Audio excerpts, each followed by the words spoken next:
audio jungle.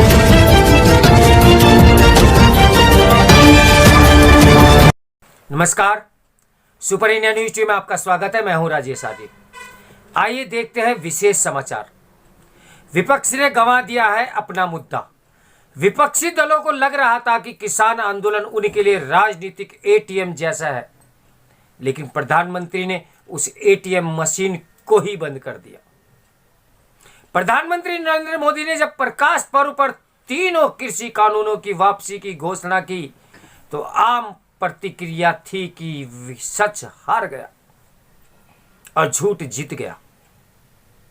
Supreme court की बनाई विशेषज्ञ समिति के सदस्य अनिल घनवट की माने तो सच को हराने में जाने अनजाने अदालत का रवैया भी सहायक बना है।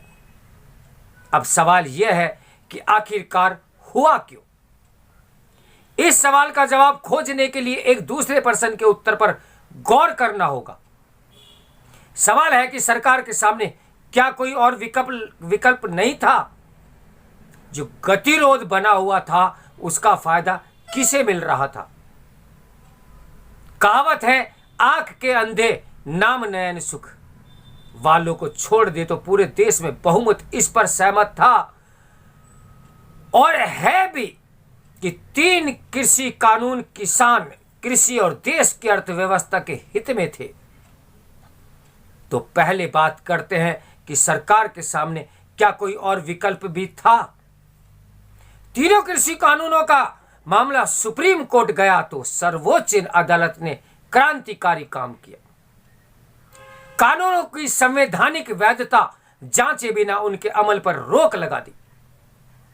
उसी समय अटॉर्नी जनरल के वेणुगोपाल ने चेताया था कि गलत परंपरा डाली जा रही है।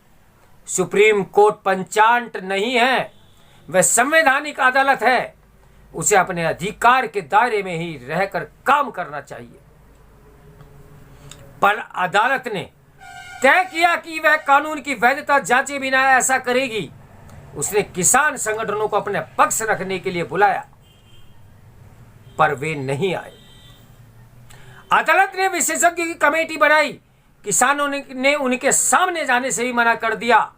कमेटी ने 8 महीने पहले रिपोर्ट सौंप दी, लेकिन अदालत को उस पर सुनवाई करना या उसे सार्वजनिक करना जरूरी नहीं लगा। अनिल घनवट को बोलना पड़ा कि रिपोर्ट सार्वजनिक हो जाती तो बहुत सी गलतफहमियां दूर हो जाती। संयुक्त किसान मोर्चे के नेता सरकार से 11 दौर की बातचीत में स्पष्ट संकेत दे चुके थे कि समस्या के समाधान में उनकी कोई रुचि नहीं है। तीनों कृषि कानूनों पर सबसे खतरनाक खेल पंजाब में खेला गया।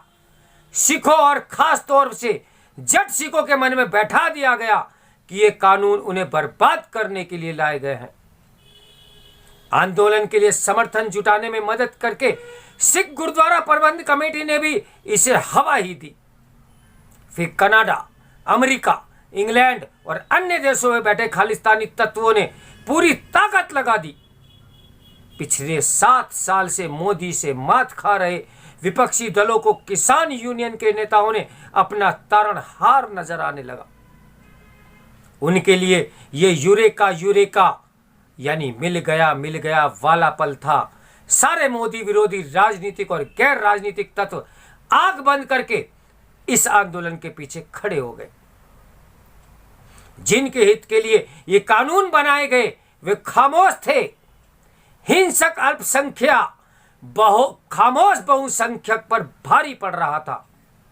80% से ज्यादा छोटे मंझोले किसानों के हित के लिए यह कानून बनाया गया था, पर सरकार को साफ नजर आ रहा था कि जिन लोगों के हित के लिए कानून बना है उन्हें इसका फायदा तो तब मिलेगा ना जब वे कानून लागू होने देंगे। इसके लिए न तो संयुक्त किसान मोर्चे के नेता तैयार थे और न ही सुप्रीम कोर्ट। जब तक मामला अदालत में है तब तक सरकार इन तीनों कृषि कानूनों के बारे में कुछ कर ही नहीं सकती थी। लागू कर पाए बिना इसके राजनीतिक विरोध को सरकार रोज रोज झेल रही थी। जिस प्रधानमंत्री ने किसानों के हित में सबसे ज्यादा काम किया हो उसकी छवि किसान विरोधी बनाने की कोशिश हो रही थी। उन्हें असंवेदनशील बताया जा रहा था। पंजाब में भाजपा के नेता घर से बाहर नहीं निकल पा रहे थे। हरियाणा में मुख्यमंत्री तक को अपना संवैधानिक दायित्व नहीं निभाने दिया जा रहा था। पश्चिमी उत्तर प्रदेश में भाजपा को बड़े चुनावी नुकसान की खबरें चलाई जा रही थी। ऐसे में प्रधानमंत्री के सामने कानून वापस लेने के अलावा कोई विकल्प बचा ही नहीं था। कानून वापस लेकर मोदी ने अपने विरोधी और समर्थकों दोनों को चौंका दिया। समर्थकों को इस घोषणा को पचाने में दिक्कत हो रही है तो विरोधी निहत्थे हो गए। मोदी की इस घोषणा से पूरे विपक्ष की हवा निकल गई। जिस मुद्दे को ब्रह्मास्त्र की तरह लिए घूम रहे थे वह मुद्दा ही खत्म हो गया। न्यूनतम समर्थन मूल्य सहित कुछ और मुद्दों को लेकर आंदोलन को चलाते रहने की घोषणा थूक लगाकर चूहे को जिंदा रखने की कहावत चरितार्थ करने जैसी है। किसान संगठनों के नेता कुछ भी कहें कि एमएसपी की मांग बहुत पुरानी है, लेकिन सच तो यह है कि किसान आंदोलन 3 कृषि कानूनों के विरोध में शुरू हुआ था और उनकी वापसी के साथ ही इसका औचित्य भी खत्म हो गया। अभी तक हठ धर्मी का जो आरोप किसान यूनियन प्रधानमंत्री पर लगा रहे थे वह उन पर चस्पा हो गया है। कहते हैं कोई चीज जब पास होती है तो उसका महत्व समझ नहीं आता, पर जब चली जाए तो उसकी कमी खलती रहती है। तीनों कृषि कानूनों के साथ यही तो हो रहा है। देश भर में कृषि विशेषज्ञ और अर्थशास्त्री कह रहे हैं कि इन कानूनों के वापस होने से बहुत बड़ा नुकसान होगा। शेतकारी संगठन के अनिल घनवट कह रहे हैं कि उनका संगठन जल्द ही इन कानूनों की वापसी की मांग लेकर 1 लाख किसानों को दिल्ली लेकर आएगा। यह तो पता नहीं कि संयुक्त किसान मोर्चे की एमएसपी का ताजा मांग का सरकार पर क्या असर होगा, लेकिन जिस किसी को भी भारतीय कृषि और किसानों की चिंता है वह सब लोग किसानों की इस मांग से भयक्रांत है। कहा जा रहा है कि एमएसपी की कानून रूप देना बर्बादी को न्योता देना है। ढाई प्रदेशों में पंजाब, हरियाणा और पश्चिमी उत्तर प्रदेश के बड़े किसानों का आंदोलन एक और संदेश देता है कि किसी भी घटना को स्थायी मान लेना ना समझी होती है। विपक्षी दलों को लग रहा था कि किसान आंदोलन उनके लिए राजनीतिक एटीएम जैसा है, लेकिन प्रधानमंत्री मोदी ने उस एटीएम मशीन को ही बंद कर दिया। 5 राज्यों और खास तौर से उत्तर प्रदेश, पंजाब और उत्तराखंड के चुनाव से ठीक पहले विपक्ष के हाथ से उसका सबसे बड़ा मुद्दा ही चला गया।